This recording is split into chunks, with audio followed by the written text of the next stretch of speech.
Hi, everybody. My name is Amy Blackburn. I'm the program manager in the Family Caregiver Support Program, Love to Care at St. Barnabas Senior Services. And I'd just like to tell you a little bit about our program first. We have case managers who are assigned to our family caregivers who kind of act like guides and consultants throughout their caregiver journey. We're able to provide respite and emergency services as needed, and caregiver education and training on Zoom, and then support groups on Zoom. And right now we are offering Savvy Caregiver classes in partnership with USC, Edward R. Roybal Institute on Aging, and Alzheimer's LA. So in those classes, you can learn more about helping a loved one with memory loss, cognitive impairment, or dementia. And I'd like to introduce Makeba. She actually participated in these classes in this research study. So if you'd like to go ahead and give a brief summary about yourself. Hi, everyone. My name is Makeba Pease. I am currently the caregiver for my mother, who's 86. She was diagnosed with dementia back in 2012. I've been living and on board with her full-time care since 2014. So I've kind of been in the fight and in the process, I'm going to say fight, just in the process of dealing with her illness since around 2012, and was given the opportunity to participate in the Savvy Caregiver program, which proved to be quite helpful in helping me understand just the progression of the disease and how things, kind of what to look forward to, just some additional information to put in the whole kind of scheme of caring for my mom. Okay, thank you. So I'm just going to go through and ask you a few questions about the Savvy Caregiver classes and workshop itself. You participated in, was it the 3-week session? Yeah, 3 weeks. Okay. So the research study they're actually doing is comparing the outcomes, because the class is normally 6 weeks. And so they're comparing the shortened version, the express Savvy Caregiver is what they call it, to see if the outcomes are the same. And it sounds like you had a really great experience with it. So the first question, how did the Savvy Caregiver workshop help you with your caregiving? It was a very helpful series of classes. They packed a lot of information into. I did the 3. Initially, they give you a kind of a survey to get an idea of where you are, kind of mentally, what your experience is. It's kind of a brief interview, and at that point, you're kind of randomly determined whether or not they think you benefit from the 3 or the 6. So, with what I answered, I came up with the 3 series, and that's the series that I took. But all 3 were extremely helpful. It was in a Zoom setting with, I believe there were 6 other participants, and with a very skilled presenter. She was very, very helpful and very knowledgeable about the disease. So it was a good 3 weeks. Okay, good. Yeah, one of the first topics they start with is assess and plan and evaluate. And I kind of went through the manual, and I like the structure of the class that they presented. And they do give you a lot of information, but it's a lot of helpful information, I'm sure. How did the workshop help you as a caregiver and your attitude towards caregiving? I think that was probably the best part. Again, there were other participants in the group that the people that they were looking for had not progressed. My mom is actually at the end stage of the disease, but it kind of refocused my kind of mindset. Every now and then you do have to kind of reset yourself when you're caring for somebody all in like that. And it was an excellent tool to help me just reset my mind and my attitude, and to understand that, it is all the things that you go through in caring for someone. It's just the natural progression of the disease. And it's not, it just really kind of helped me reset. You know, it was like a rejuvenation. For me, it was a rejuvenation. I can't speak for what it did for everyone else, but for me, it was just a rejuvenation of just to a reset to say, hey, you kind of go down the rabbit hole when you're caring for someone full time and all the time, and it's what you see and what you do on a daily basis. So it was really good to have me pull back and do a reset and say, hey, it would take a different perspective, same perspective but a different view, and I really enjoyed that part. Okay, good. One thing I noticed when in the attitude section was that people with dementia, their behavior becomes a reaction and it's not a choice. So that can be something that that you do kind of have to reset yourself and adjust your attitude in those situations. So yeah, what the classes helped me kind of realize, it was kind of hindsight for me, but just again, not that being on that island, where you're kind of on an island. You feel like you're on an island when you're caring for someone. But what the classes really helped me do was just to understand that basically everything that I had gone through wasn't personal. It was just part of the disease and the progression of the disease. And I wasn't really on an island. Everybody who's dealing with someone, caring for someone with Alzheimer's went through or is going through the same thing. So it's kind of a reality check to say, hey, you're not any different than anyone else. These are just the natural things that happen as a progression of the disease. So it was really a lot of just light bulb turning on for me and saying, hey, it wasn't, I wasn't all alone. There were other people with me all along. I just didn't know who they were and how to reach out to them. So. right, okay. How did the workshop help you to understand how Alzheimer's and dementia affects the person that you're caring for? It really helped me understand their perspective. You talk about them being reactionary.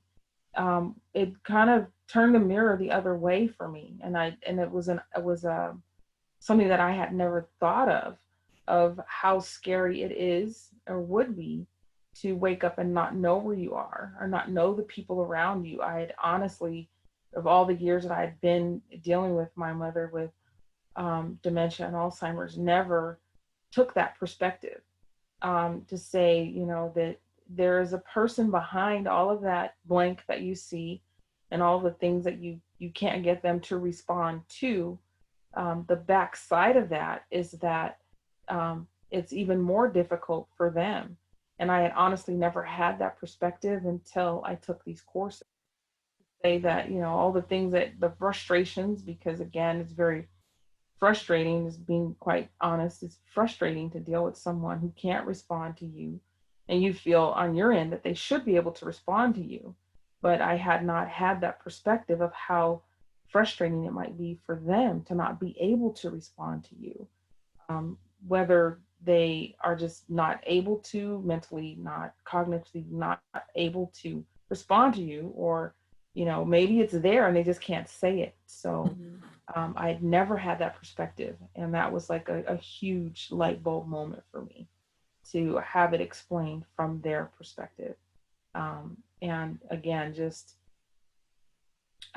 looking back in hindsight and even moving forward and dealing with my mom, since I took those classes, it's a different compassionate for her that I didn't have before in all these years that I had taken care of her.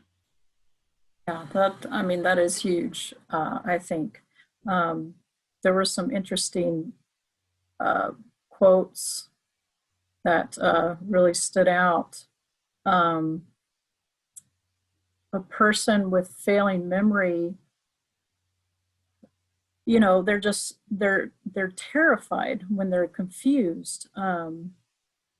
So kind of putting yourself in their shoes and what they're going through can make all the difference as far as having that understanding and It did. It really different helped. perspective. I've talked to a lot of people dealing with people and their parents or whoever they're caring for with dementia, and they talk about the combativeness. There's always a combative phase of this disease, and I understand it. You know, I didn't understand it before, but and having taken those classes, it's like, wow, you know, never thought about it from that side of the disease and understanding.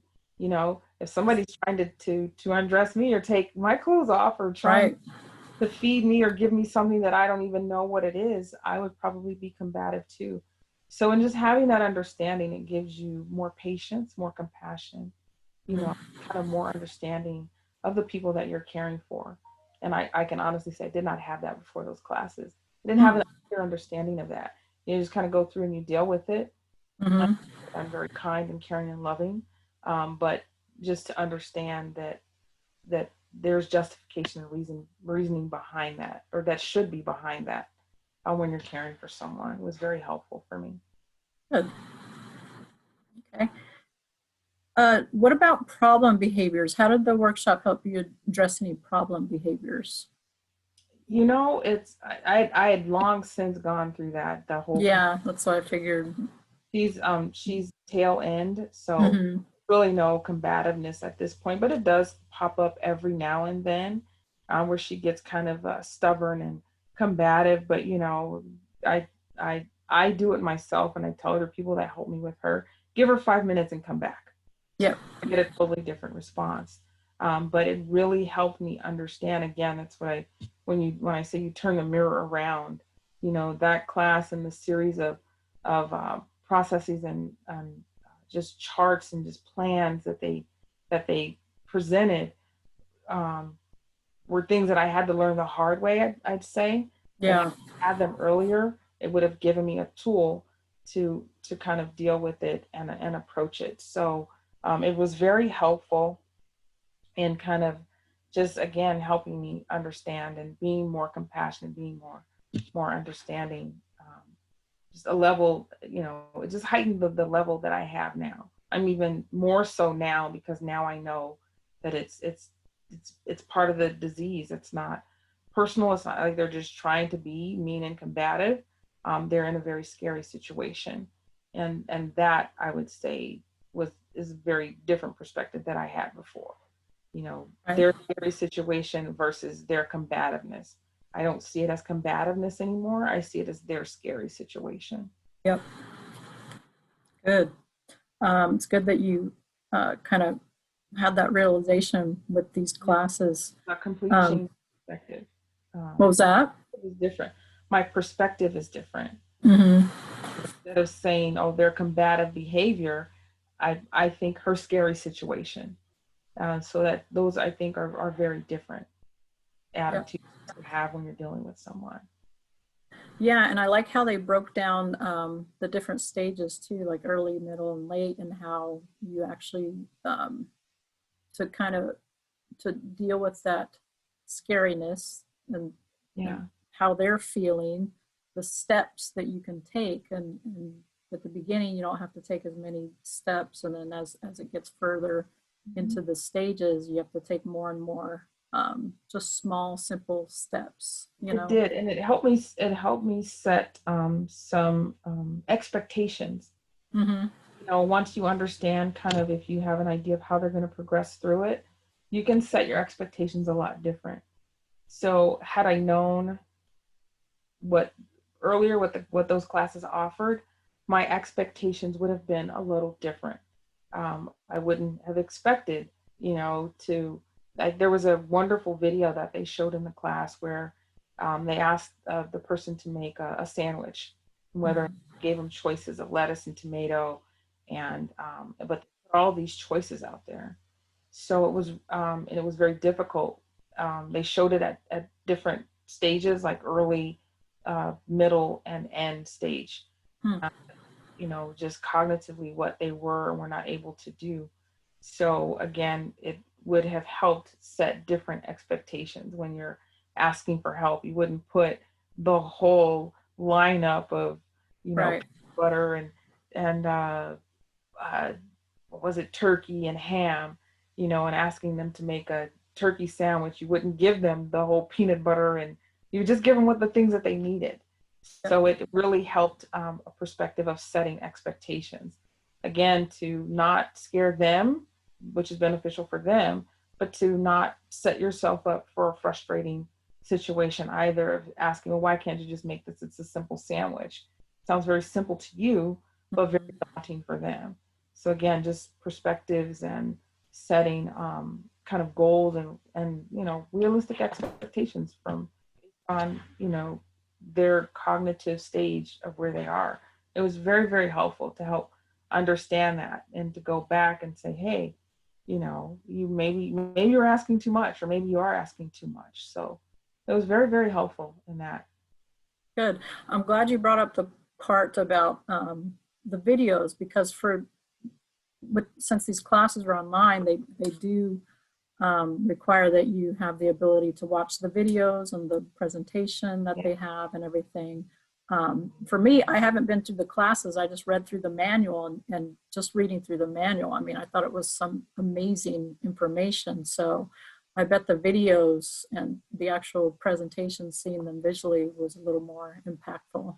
Very, very, very helpful. I mean, they really kind of help you set a plan. Like literally, you could really set a plan. There's so much, because you take on so much. Mm-hmm. And then you deal with all of the outside people that are also involved in the other people's lives. So it really kind of help you plan, or or again, when you're getting feedback and input from other people, you kind of know where to put it. And it was a very helpful. They gave a very there were like four different types of worksheets that you could actually use as tools for not just yourself, but for other people that are coming in and caring for them and other family members. So you kind of were able to compartmentalize, where to put feedback and comments and suggestions, and help you kind of categorize all the things that come in at you when you're caring for someone. It was very, very helpful. Lots of helpful information and tools that they provide. Okay. What did you enjoy most about the workshop? Oh, I think just seeing where other people, and it was like although it wasn't a support group, we were able to see each other and share with each other experiences and say, hey, this is how this worked for me, and just listening how again, dementia is so diverse. For every person is at a different phase. It's the same disease, but everybody is at a different phase at a different time. And like for me, I was kind of dealing with someone with end stage, and there was someone in early stage and someone in middle stage. So you were able to get the information that was given to you in the presentation, and when it was time to discuss, you heard all perspectives and then different solutions. So it was really, really kind of, I'm trying to find the right word. It was enjoyable to see the practicality of what they were presenting, that there was a practical purpose for everything that all of the worksheets that you were given, because it's a lot of information to get. Yeah. But when you're getting feedback from all different phases of the disease, it was helpful to kind of see how it all melded together and came together, as constructive, useful information. So that's what I enjoyed about it, that, I had people that had experienced what I had already experienced, and people that were dealing with where I am at the end stage of dealing with someone at the end stage. But again, just kind of getting input from all different facets of the disease. There were men, women, brothers, sisters, wives. So I was in a really good, diverse group of people, and I enjoyed just listening to some of the solutions that they were giving me. This works for me. I was able to tell people, what had worked for me. So it was a sharing of information, of really practical information, because these are people that are on the front line, so to speak. Right. It was very, very, wasn't just a moderator giving you information. It was somebody saying, yeah, this is actually very useful. And this is what I do. And this is how I applied it.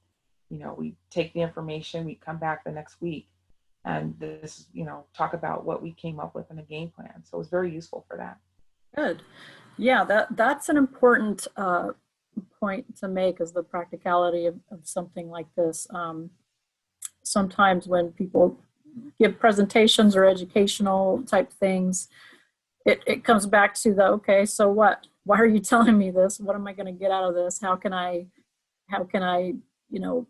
put this into my life so that when I'm learning, I can actually use it. So it's good that you practicality really kind of came out again because of the diversity of the group, and it wasn't just meaningless information. I guess that's right. what I would like to let people know. It wasn't just meaningless information that they gave. It was very helpful information and useful tools that you could actually use. A lot of useful information.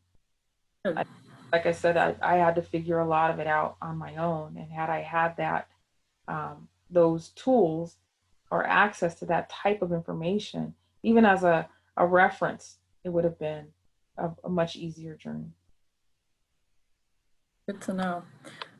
All right, last question here. What would you say to other caregivers who might not think the workshop will be helpful to them? Like, how could you motivate them to take this class? Oh, you just muted yourself. I would almost, did I mute myself? Yeah, just for a second. I'm sorry. That's I would okay. almost guarantee that you would find something useful in this series of classes. I can only imagine, and I'm seriously considering taking I think they offer a 6 and a 12-week course, of taking the 12-week course just for background information to I want to say reset my sanity. Right. The information was so useful, just as a set of tools. You deal with a lot of things when you care for someone else, because you fully have to take on their entire life. That's all of their bills, their medical care, figuring out what they have to eat. It's a lot to coordinate. So any tool that you can get to help you do that, I would encourage people to take it. That was one thing of just organizing their information, but just understanding the disease and the progression of the disease. It is well worth your hours of time to get that information in your back pocket.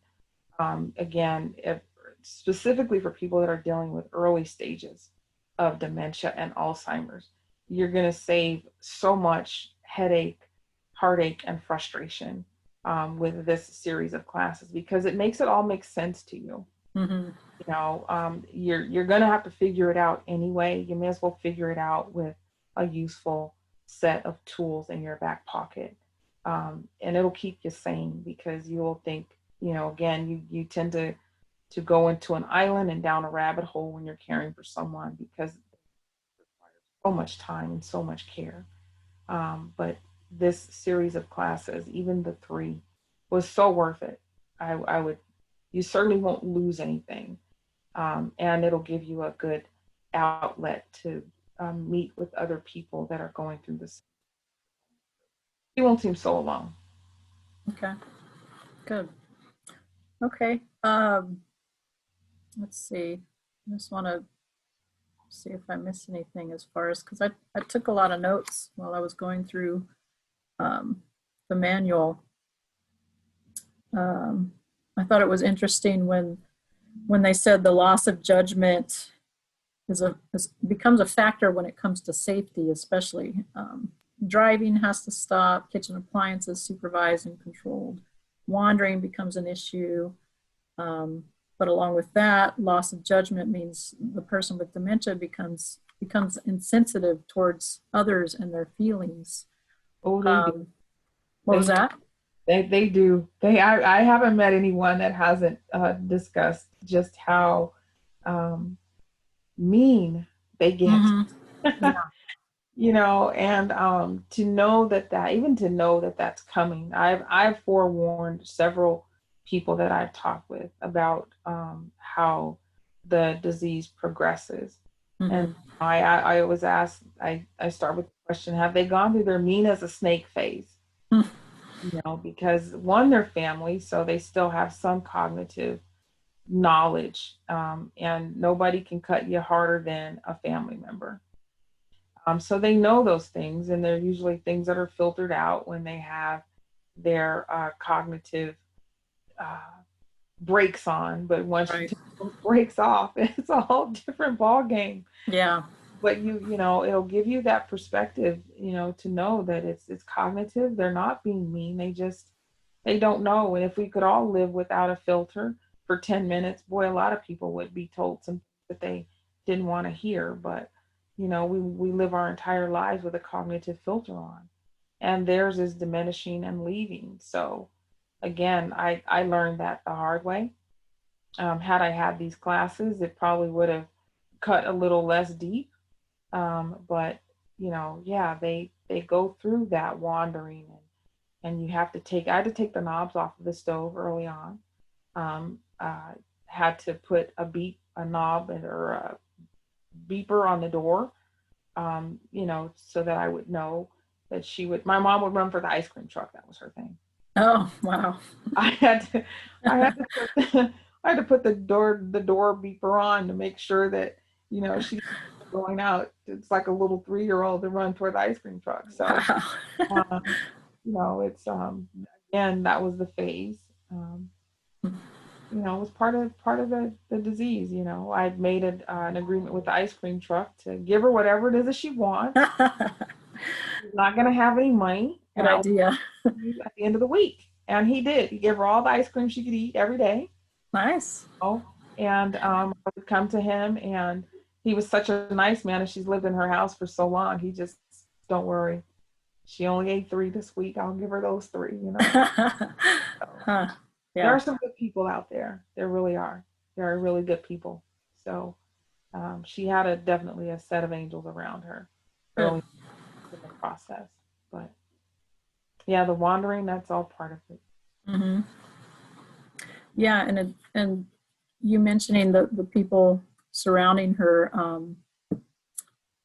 there still needs be a lot of education as far as the stigma of dementia and Alzheimer's, and people in their environment working with you, the family caregiver, and the person who has dementia. So I think we have a little ways to go.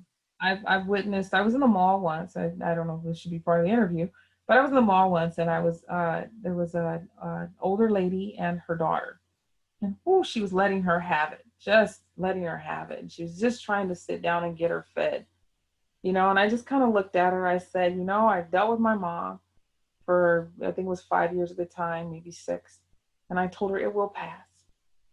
And she looked like that was all that like I had told her Christmas was tomorrow.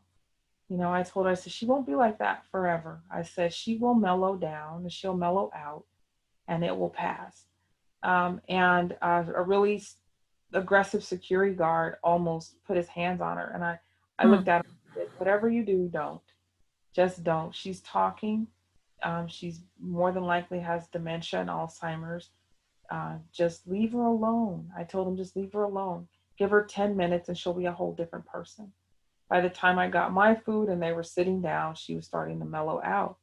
And I just, you know, I took a minute to tell them, you know, you have to blame it on her head and not her heart. And just leave her. She's going to be fine. Like, she's not hurting me, even though she was yelling at me too for looking at her. You know, we do have to be more aware of the disease, you know. It's a form, I suppose it could be considered a form of mental illness. But we do have to be made more aware as a society of the disease and what it looks like. Yeah, good points, great insight. Thank you so much. I just want to briefly again mention the So Cal Savvy research project with USC and Alzheimer's LA. You can participate in the classes regardless at Alzheimer's Los Angeles. They offer these classes all the time. But if you want to participate in research, which is always good to, you know, add to that body of knowledge that we're always seeking, especially for Alzheimer's and dementia, you mainly just need to participate in an initial survey, 3 follow-up surveys, and you get a $20 gift card for participating in those surveys. And they really do give it to you. They do? Good. Yeah. And the classes are online. You'll be randomized into either a 3-week or 6-week version. You meet for 2 hours each week. The focus group lasts about an hour, and participation is voluntary. You have to be 18 or older and caring for somebody with dementia or Alzheimer's or some type of memory loss or cognitive impairment. So that's the summary of the study itself. Do you have any final comments, Makeba? No, just if you have the opportunity to take these classes, I would just urge you to take them. You won't be disappointed. It'll be worth your time. And I can guarantee that all the things that they talk about, if you continue to care for someone, you will see them. You will see it. It was a great series of classes, and I'm looking forward to another opportunity or wherever I can gain more knowledge and provide more input. I'd be happy to do it. Okay, good. Thank you so much. And I'm going to go ahead and stop the recording.